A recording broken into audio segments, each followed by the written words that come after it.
to INS, the International News Service, your source for the most important weird news from across the globe. With news analyst Kevin Harrison, actor, comedian, and musician Mike Wiebe, and professional commentator Brian Camp. INS, the news you need.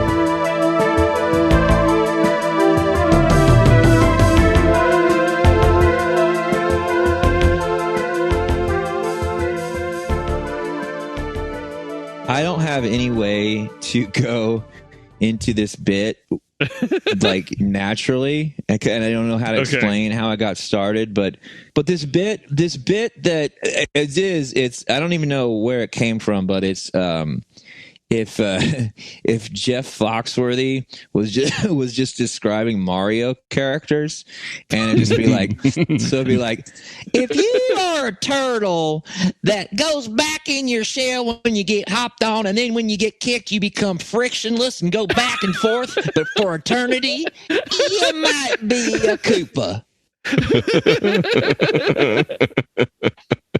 If you are an Italian plumber who likes to go into pipes, but instead of fixing the drains, you're actually fighting monsters and meeting with a princess who has nothing to do with her former lover, which was Donkey Kong, you might be a Mario.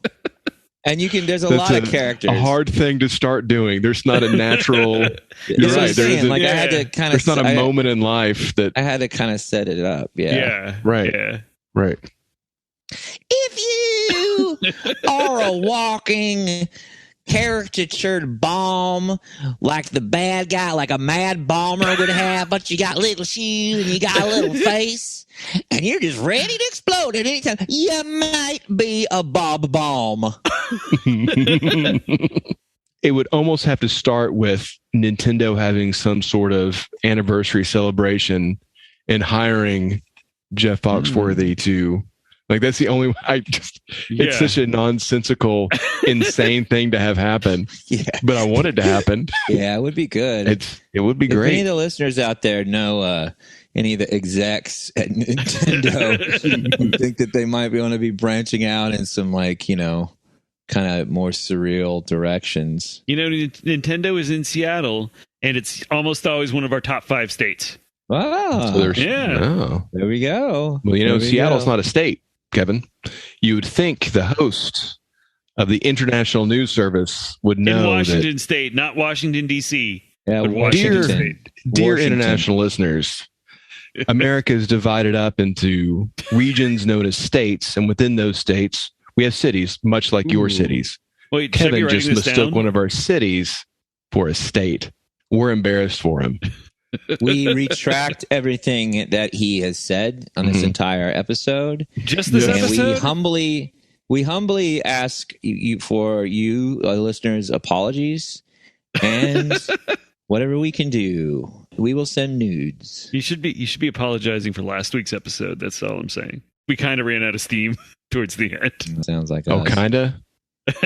We kind of ran out of steam. Kind of. I think I started with the boiler in no danger of overheating. It never got a lot of steam built up. That's good steam humor for. I should have snorted some Adderall. I have a pretty lethargic sounding voice. I notice sometimes, so I need people to rile me up and say hot takes that'll get me upset. Get a little low energy. So somebody give me a hot take that'll. I don't know that any of my opinions are controversial. It's a lot of stuff we agree on, typically. Yeah, female circumcision. Women shouldn't be allowed to wear pants. Only dresses. That's a direction you've decided to go with this. I'm surprised that we agreed on that. We sat and discussed. Right.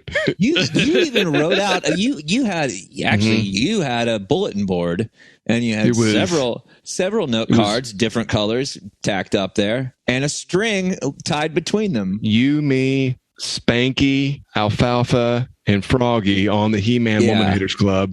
Yeah. I think you're confusing our podcast with our gang. No, I don't think so, because we had that dog with the ring around its eye.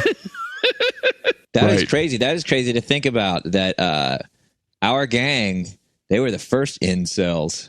Oh, hell yeah! Well, come on, Alfalfa. Yeah. I mean, they were maybe even what they call vol cells, where they're voluntary celibates. Oh, wow. Some of them. I mean, they were adolescents, so hopefully like, they were celibate. Like Darla owes them something. It's not right. Well, I mean, she just gets to bounce around with her curls all day. I think she's a child. I think that's. I'm glad we have all these references from the 1930s for our listeners to. That was well after the 30s. I think that Our gang? Yeah, no, it was after the 30s. Man, Froggy. Oh man, Froggy's my favorite little rascal. That's a. I mean, with that voice, there wasn't any choice for him to just be to be 1922 to 1944. We're talking about the 40s ones. Yeah, we're talking about the good ones. The 4 years at the very end of the series. Before they were drafted into the bloodiest conflict in the Pacific. Before Alfalfa was killed storming the beaches at one of those islands. Stymie had over 87 confirmed kills. And they used to say, yeah, confirmed. They'd always do confirmed and like when he had 87 confirmed kills, confirmed, and they raise their eyebrows like, oh, these are the ones we know about. Right. These are the ones that he'll talk about. You think of people making necklaces of ears as a Vietnam thing, but on Dub 2, that was a Stymie thing. Wow. No, it's heavy shit. I know. It is. It's a lot to take in. Sometimes the news is heavy. Well, yeah. I mean, we've got at least one story, maybe two, that are darker than normal this week. Are they news stories? Oh yeah, they're news stories. Well, that fits with the format. Yes. Let's use those. What are the chances? Welcome to the International News Service. We're your hosts. I'm Kevin Harrison, along with... I am Brian Camp. I am former Little Rascal Stenchy, a.k.a. Mike Wiebe. But I was stenchy because I smoked a cigar the whole time. I was a little adorable kid that smoked a cigar. And down there with the pet dog that's actually trained to fight, it's Mark Ryan. Yeah, Gary is. What was the dog's name? What was the dog's name? Buster? Gary. Spike. Gary. Gary. Sorry. Spike. Sorry, you're right. It is Gary. Yeah. Oh, he's looking at me now that I said his name. Yeah, good job, Mark. I've been reading lots about dog maulings lately. Yeah, there was a lady got killed recently. Ugh. Yeah. Like this, she was a animal control officer, right? Animal control officer. Yeah. It was it wasn't one dog. It was a pack of dogs that got her. This is in Austin? No. It was in the States. Yeah, it was in the States. It was in America. So our first story is an update. Well, I just want to say about that lady that got... I just want to say a quick follow-up to that story. Yes. Oh, yeah. This isn't confirmed. We don't like to do rumors, but a source that I have that wishes to be unnamed that was around for the mauling they're saying Marmaduke. Well, I mean, I get that it's a rumor, but I'm also pretty comfortable saying I'm not surprised by that. Yeah, that movie came out, did middling to okay. That was Clifford. Well, it was Marmaduke that was hired to play Clifford. Right, Clifford's not real, Kevin. Yeah, Clifford's a giant thing. So they took Marmaduke. He did all the mocap, and they did little movie tricks to make him look bigger. Right. It didn't do particularly well, and I mean, as we all know, he's been in and out of various rehabilitation facilities and running with some pretty, it's that thing, that thing where you want to, these guys, these animal actors and these actors that they portray these tough creatures, so they want to go hang out with tough people in real life, and they get into trouble, like Mickey Rourke and Tupac and stuff like that. Mickey Rooney especially. Out there with the Bowery boys, Yep. Real trouble. Different time, same problem, though. Same problem. That's right. How many times have we read that Marmaduke is, one step away from being put down, only to get, one more chance, one more opportunity. One to panel go back a week is like that, I feel like. Yeah, I mean, Marmaduke has no regard for anyone's property, for keeping anything clean, for his own size, so personal space, anyone's food. And again, this is a real story that happened that I'm bringing this into. Someone did die. Again, that's just a source that I this has further develop. We'll keep you updated with further developments. Let's say that. Okay. Imagine if every Marmaduke panel ended up being just a series of flashes that starts with the needle being put in Marmaduke, and it's just him slowly dying as he's being injected with the poison. That's not funny at all. You can't do that as a comic strip. Now, the first panel is the poison going in. The second panel is just a close-up on his tail, and there's movement lines. And then oh, man. The next panel is the injector is gone halfway through, and there's still movement lines in the next panel, but they're slower. And you just alternate until it ends with empty syringe and a non-moving tail. Oh, man. Well, you know that Marmaduke is, except for Sundays, is just one panel. Well, obviously this would be a Sunday panel. Right. Well, so is Family Circus, but they divide it up with those kids running around, right? Yeah, they do the kid run around.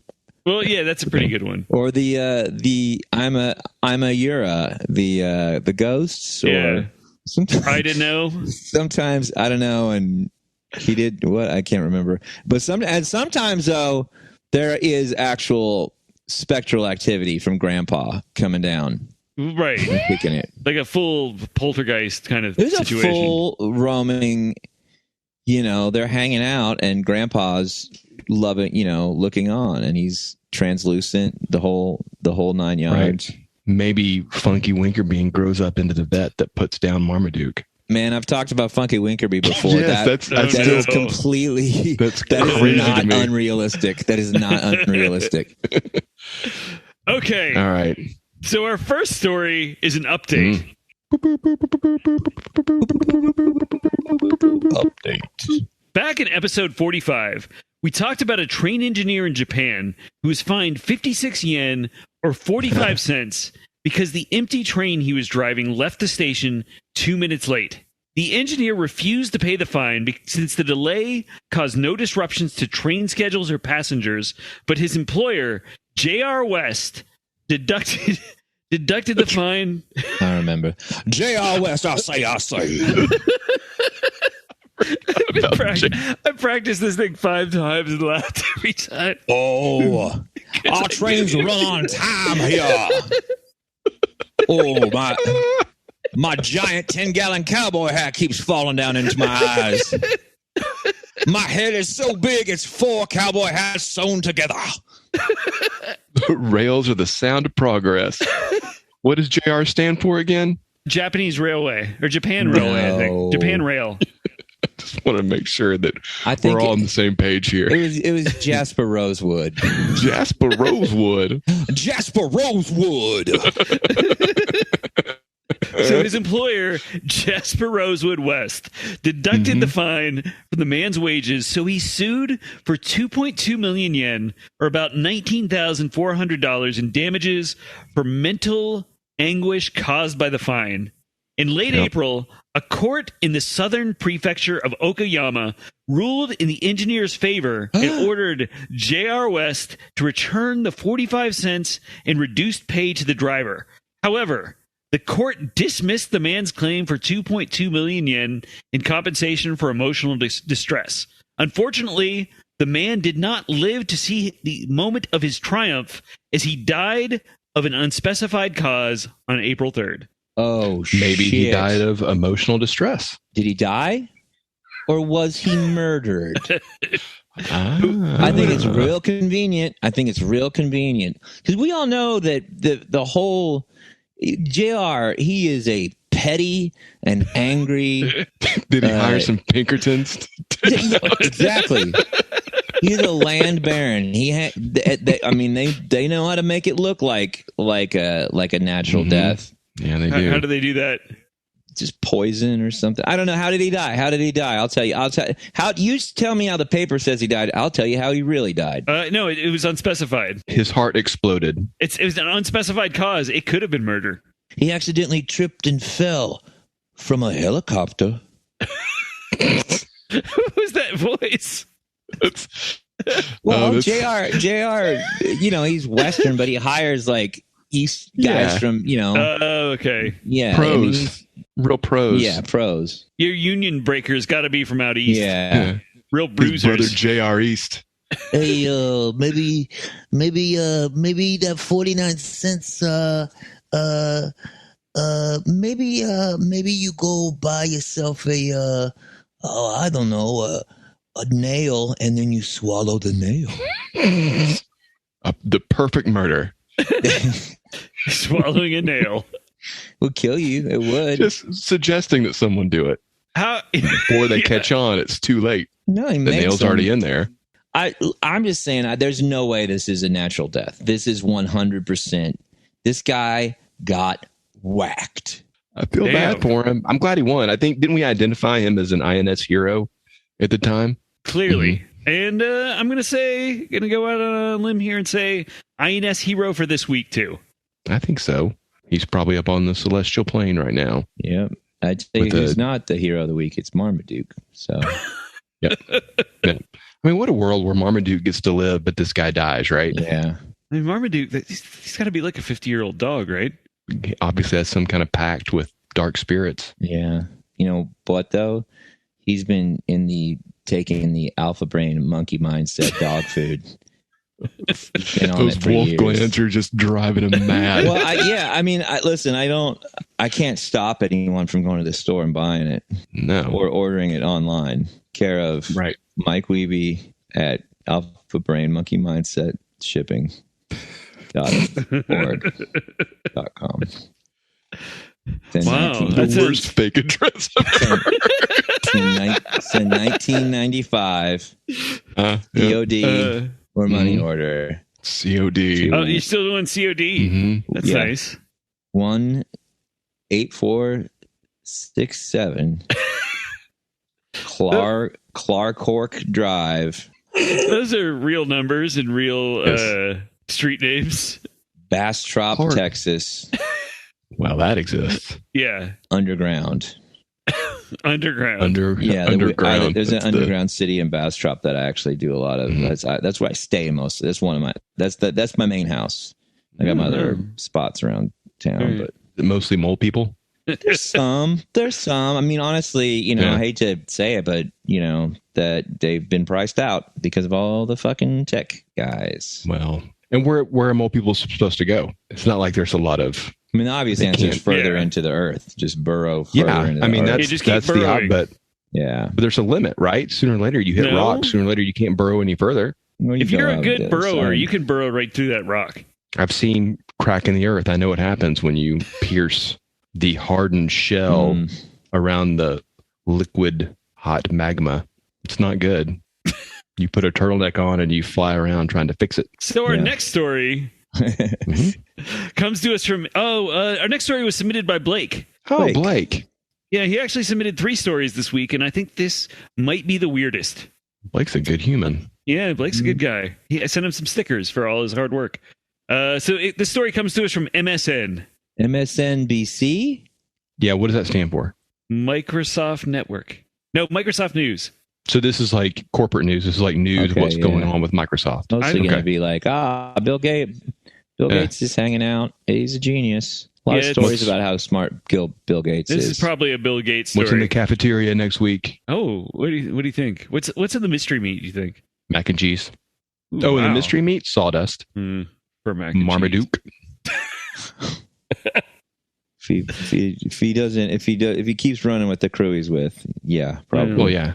So last month, investigators examined the remains of a burned down house outside of Green Bay, Wisconsin, and found themselves stumped. The house was badly burned, and for quite some time they couldn't find the owners. Firefighters and police eventually found the bodies of the owners in the garage and suspected foul play. But pathologists conducting the autopsies proposed another theory about what caused the couple's death. You know what I heard? What's that? JP Railway was about to buy that area. In JR West, you mean? JR West Railway was about to buy that area. You mean the Japanese railway was going to buy something outside of Green Bay, Wisconsin? Is there any chance? Is there any chance that JR West reached out to a specialist, someone who specializes in fireborne murders and destruction?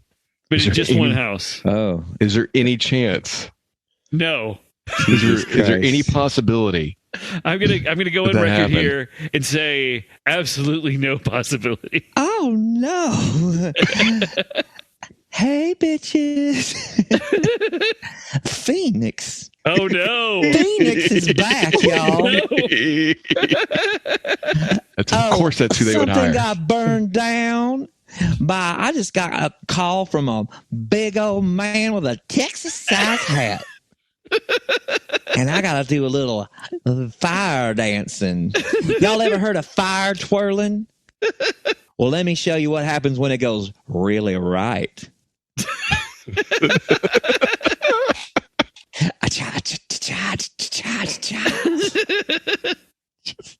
Dancing all the way to Green Bay.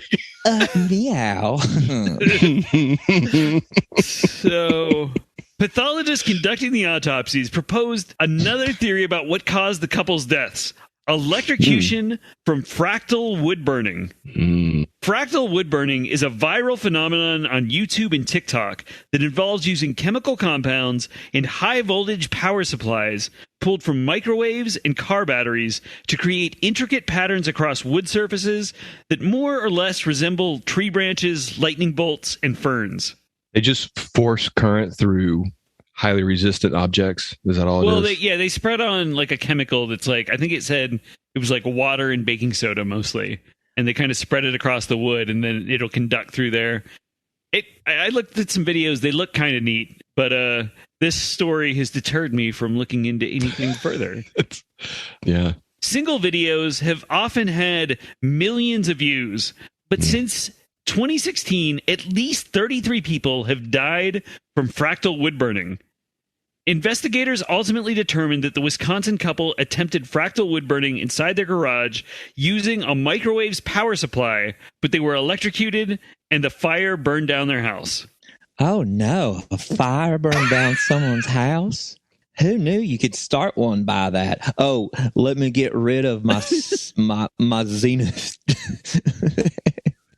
Let me get rid of my Sanyo microwave I have with me. Of course it's a Sanyo. Just cooking up some sardines for myself. Microwave sardines. Next to this block of birch. Oh, a fire could happen? Oh no, well I guess I better not do it over at my house. Maybe I'll go find someone else's. Meow. So was there any other evidence that this is what happened? Did they have was there a video camera set up nearby that also burnt, or? Well, let me ask you this. Was there tape of someone with gold sequins and an orange tail tap dancing nearby? No, there was no videotape. Oh, well, that's a crime. What a shame. Because that would make for some good video. That makes for some good watching. A little soft shoe, back and forth. Somebody out there doing their best Gregory Hines. Well, how many houses do you think Gregory Hines has burned down? I'm going to guess 4. I think you're about right. They were all homes he thought Billy Crystal was going to be in. You think Billy Crystal ruined his career? Running Scared's a good movie. I think Running Scared actually did fairly well. It did pretty good. That's one of those, for whatever reason, I watched that several times when I was a kid, and I don't think I've even seen it on television. Yeah, it's weird. It used to be on all the time, and it just kind of disappeared.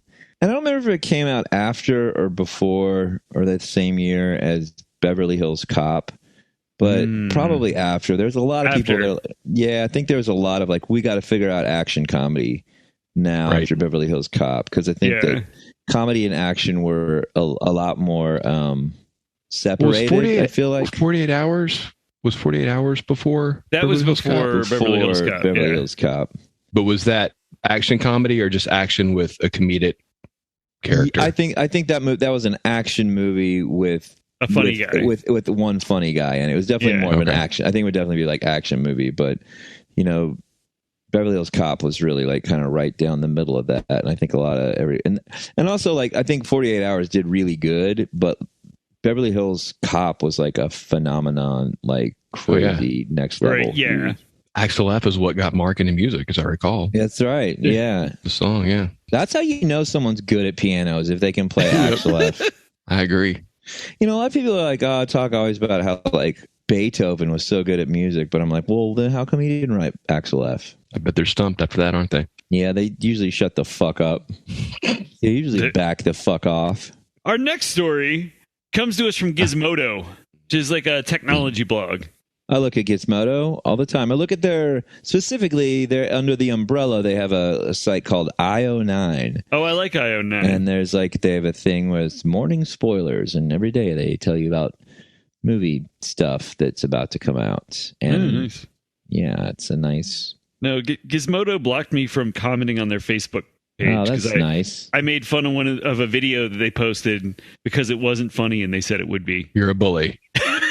If memory serves me correctly, Mike's final wish for his corpse is to be catapulted into space. Well, I'm not going to have a corpse because I have a magic amulet that prevents me from dying, so that's not really valid. When you fake your own death and, the corpse that everybody thinks is you.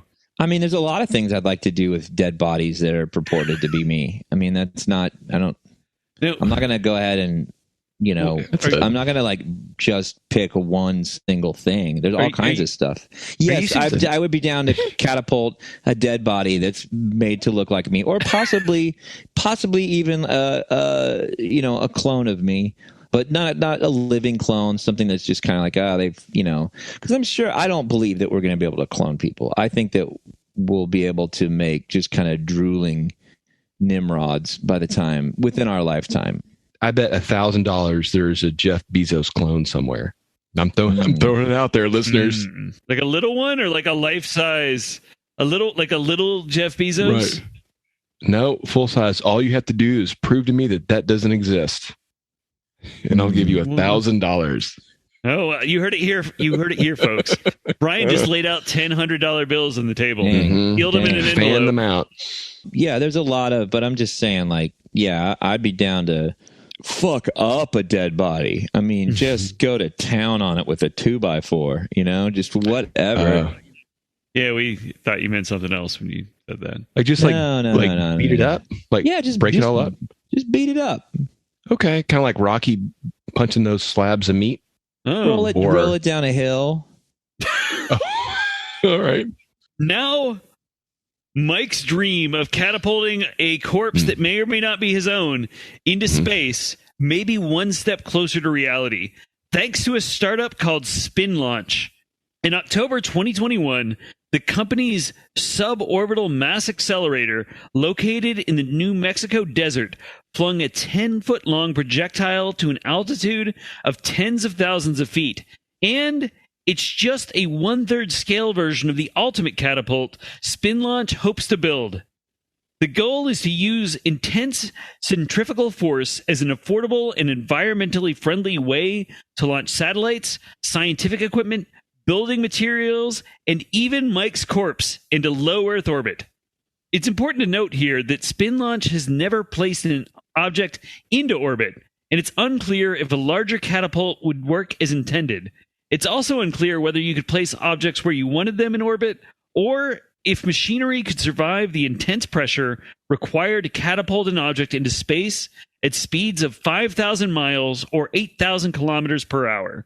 Nevertheless, the company claims the system will result in a 70% reduction in fuel consumption and a 10-fold reduction in the cost to launch as compared to conventional space launches. That seems like a great idea.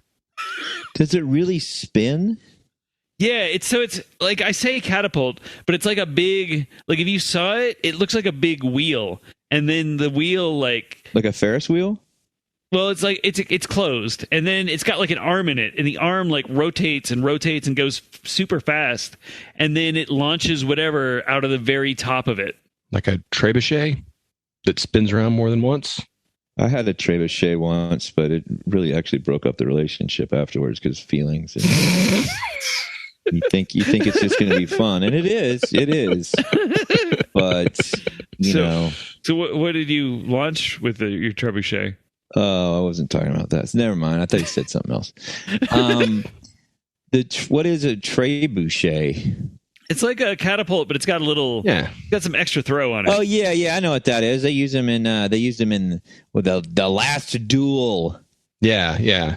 I like that Brian and I, on an audio medium, have both swung our arms to explain. I knew exactly what you meant. Yeah, but right. It's got like a weird count. It's got a counterweight. Yeah. Too, so it's not like a catapult, like a one counterweight, one and done, and then it stop and launch. This is like a whole spinning system to really launch your pumpkin farthest in the pasture or whatever it is you're doing. But no, it seems like a great. Why wouldn't it work? It seems like a great idea. Yeah, no, it's entirely possible. They haven't done it successfully. But I guess you couldn't probably. A human couldn't be in it. It probably the G-force would probably tear you up. Yeah, but you could send all kinds of like materials to build in space, right? Yeah, no, that's part of the plan. Even if it was just cinder blocks, you could build like a house in space with that. NASA has a contract with them to start launching stuff, just to like launch NASA payloads, and then they're going to take a look afterwards, and they may fund the larger triple size accelerator. That'd be great. Suborbital mass accelerator. Mm-hmm. Would that break? I wonder what that break up a human body though. If you tried to do it, would it? I think it would just. I think every bone in your body would break, and you would just be like gel. I bet if they put you in some kind of liquid, right? Okay. It would equalize the pressure in like your body. Like they would have to inject, kind of embalm you with some kind of life-giving fluid. What kind of fluid would you think that you would need to be in? Put you in like what do you call it? A Bacta tank. Sure. That they've got those. I've seen those on TV. Like in Empire Strikes Back. Yeah, they have but I've seen them. They're in the movie, so they're in the movie. Yeah. A Bacta tank, but instead of water, you fill it with aloe vera. That'd be you'd arrive in space with very nice skin. Yeah. Well, no, they have they have like maybe some kind of super oxygenated liquid mixture that a human being can pull enough oxygen from to live for just long enough. Are you talking about the abyss? Well, sure. And if they had that in there, yeah, sure. That's based on real science. That was real. Yeah, that was based on real science. Thing. So our last story was submitted by Dave Sherrill. Dave Sherrill. Yeah, you should go check out his website, arrowheadcanyon.com. Former guest. Mm-hmm. The pride of Ohio. He's from Texas. Number one Ohioan. No, he's right. But Ohio is so proud of this person who has both Ohio and Texas in their history. He's a half-breed. He's a half-breed, just like Spock. Of two different cultures. That's right. So emotionless Ohio and yes, and the fiery-blooded Texas. This story comes to us from The Guardian. Mm-hmm.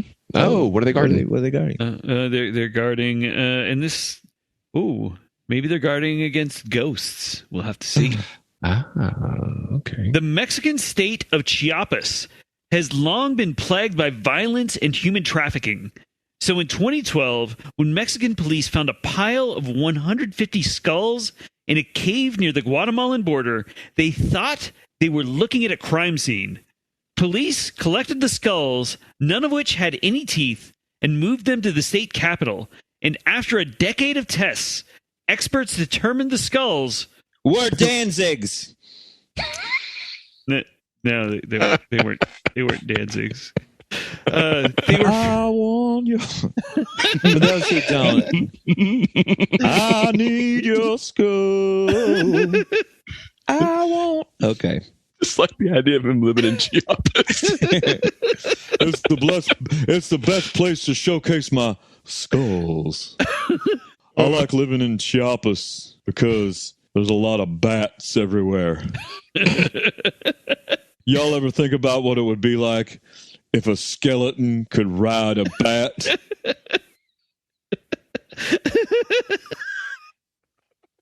So experts determined the skulls were from sacrificial victims killed between the years 900 and 1200. Probably killed for a wolf god. They were probably Vikings. No, this is Mexico. There weren't any Vikings in Mexico. No, yeah, that's when Leif Erikson first crossed. No, that was into the Gulf of Mexico. That was Canada. It's what we now know as Mexico. They didn't call it Mexico back then. They didn't call it Mexico. Everything is different. Right. There was a whole Viking crusade. Texas used to be called Mexico. That's true. You know? I want to go get some enchiladas. And a margarita. Hey, do y'all have any of that Himalayan sea salt for my margarita? Because I like it. I like that salt because sometimes it's black. Eating a Choco Taco on the way out. The rest is good. Choco Tacos are good. They still make those? This place is really hot, so it's really nice for me to wear my mesh t-shirts. So experts said the victims in the cave... Madre! Madre! Stupid. All right. Experts said the victims in the cave had probably been ritually decapitated, and the skulls were put on a display on a kind of trophy rack. This kind of in light of this, an archaeologist from Mexico's National Institute of Anthropology and History advised that people should consider contacting their local archaeologist rather than the police when they discover something that might be historical. That's for real. One time I was talking to Mike from Gearhead, Mike Lavella, because he was like friends with Danzig back in the day. And Danzig he said Danzig was talking to him about, like, this is in the Misfits days. And he was just like, man, New Orleans is the coolest place, man. All the skull, all the graves are just above ground, and you could just poke your hand right in. You might even grab a skull. So, just to make sure I understand the end of the story correctly, the advice was that if you come across the remains of a human, you should call a scientist and not. You should call it archaeologist. You shouldn't report it as a potential murder. You should call Indiana the local. Jones. Right. Right. Indiana Jones would be good because he could identify where it's from, what happened, and if there's any occult thing to deal with. Did he ever fight the occult? Yeah, Temple of Doom, dude. The thuggy. The Temple, all right. The thuggy cult. Possessed. Yeah. Beat up Short Round. Short Round's in that new Everything Everywhere All the Time movie. That's really? It's really good. He's very Man, good. I want to see that. I want to see it. He is really good in it too. Like, it's kind of this thing of like, why, what bullshit that this guy hasn't been getting work all the time, everywhere. What has he been all at once? All at once. Has he been looking, or do you just? I mean, I don't know. Do you think he could live off Goonies and Temple of Doom money for the rest of his life? No, I don't think. I mean, I think he got paid for those movies, and that's that. I mean, he could go do plenty of comic book conventions and shit like that. I don't know that he can make a living off of it, but he could definitely make good money doing that. But I don't think that. I mean, I think those movies are. I don't know if he gets any residuals from being. He would, he definitely would. But I don't know. Well, how's it work with streaming and shit now? He'd still get a percentage. It would be a fraction of a penny. But realistically, those movies are streamed so much that he probably gets broke off, all right? Well, I don't know. You guys would know better than I do, but I just would assume that, like most business ventures, the people who get screwed over quickest are the people who actually created the project that's being sold. So I will tell you this: the guy who played Biff Tannen in the Back to the Future movies, the greatest villain in any movie of all time. Yes. He is great in it. So he says he has never gotten a single royalty check from any of the Back to the Future movies. Like in studio math, none of those movies were all money losers. Yeah. Oh, I think the guy who played Boba Fett said the same thing. Like, they don't call it show business for nothing, do they, Mike? No business like show business, like no business. I know. When's the last time we talked about snow cones? Just out of curiosity. Oh, yeah. There's no business like snow business. The marquee lights around the whole side of the building. Cinema Paradiso, but it's really there's like velvet ropes you walk up on and like a little red carpet. Yeah. And we have random flashes like you're having your picture taken when you order your snow cone. Yeah. Over here. And then over here. Like little just fake noises that go over here, over here. So you keep turning around like you're getting the first question is who is this order for? And if it's Mike, it's Mike over here, Mike. Yeah, Mike, who are you wearing tonight? It's just like an automatic. Are the rumors true about you? And Judy Garland? Well, yeah, they'll put in whatever big celebrity at the time. Is that you and Pete Davidson? Ooh, we could also sell those amusement park fake magazine covers where we'll put you in there. Yeah. The Snow Business Times. Yeah, Snow Business Times. You on the cover with your celebrity date. A mirror that looks like the cover of Snow Business Times, like around it with you look every time you look at your mirror, you see yourself. Yeah. This episode drops May 18th. Does anybody have anything coming up? Mark, you got anything? I have a show May 27th at the Texas Theater after a showing of Godzilla versus Hedorah. Yes. The band. Smog. Godzilla versus the Smog Monster. Smog Monster. It's Smog Monster. A Citizens Climate Lobby sponsored event, and it is Vidicon that's playing. Mm-hmm. Who else is playing that night? A band called Abbreviations. What do you got, Mike? May 21st, Ian McDougall and I are doing our thing at I can't remember the name of the club. It's in Austin. I'll have it on my socials. We're thinking about calling our duo Track Infections. Maybe I don't know. Like you've been shooting up too much and you got an infection like that. Yeah, but it could also mean like musical tracks. Oh, I was thinking running track or tract infection. Oh, I was thinking like you just blew out all your veins. Maybe I'm okay with. I think I like tract infection. Well, tract infection that doesn't. Maybe you've got to put all your whole herd down. You got we're not going to call it that. Let's just go ahead and say we're moving on from that name. And then on the 22nd, I will be doing stand-up comedy at the Cap City Comedy Club. It's a special show called The Glow Show that's very fun and psychedelic. Nice. And where is that in Austin? It's in the Domain in Austin, Texas. It's near. Isn't that near where the new soccer stadium is? I've never been to the new soccer stadium. I don't know where the new soccer stadium is. It's right by it. No. Oh, it's right by where the new soccer stadium is. It's Kitty Cat. Guys, this is international. It's called football. Football stadium. They know what we're talking about. They know what we're talking about. They're friends. They know what we're talking Austin FC, which stands for Football Club. Right. I tell you what, when American soccer's worth of shit, we'll start calling it football. Yeah, that's right. That's for our European listeners. Yeah. They know it's true. We produce one player that can go over there and compete with y'all big dogs. I think we've had a couple. We had a keeper who played somewhere, I think. It was Pele's he was from Houston, right? No, he's from Brazil. No, sure? He's not from. Pretty sure.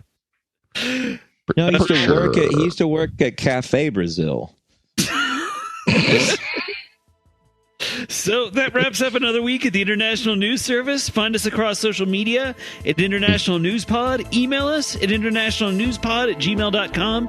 Contact your local archaeologists and tell them all about INS. Check out the INS merch store at Redbubble and our Patreon. We'll see you next week. Thank you for listening to the International News Service. Don't forget to rate, review, and subscribe to the podcast. INS, the news you need.